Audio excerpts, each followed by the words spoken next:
Sýningur hérna aðeins hvernig við förum að því búið til tóma vefsíðu í Wix. Við loggum okkur inn, smellum á Create New Site og síðan kemur hérna tveir valkostir og við tökum þann sem er vinstra megin, Wix. Nú að smellum á Wix sem birtist hérna eftir smá. Hún sem sagt er að bjóða mann upp á að hafa ákveðið template á síðunni. En við ætlum að byrja bara með tóma síðu. Þannig að þegar kemur þessi gluggi að þá smellum hérna á skip.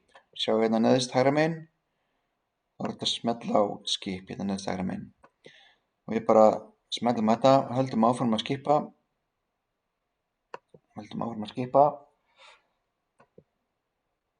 Og skipum yfir þetta líka. En síðan hérna þegar við komum hingað, þá smellum við þetta hérna Begin with a template. Smellum á það og þá koma hérna alls konar template. Við smellum hérna á blank templates.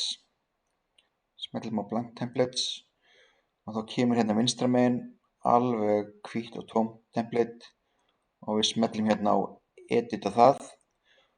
Þá fer hún og býr til tóma síðu og síðan bara erum við ready til að byrja verkefnið.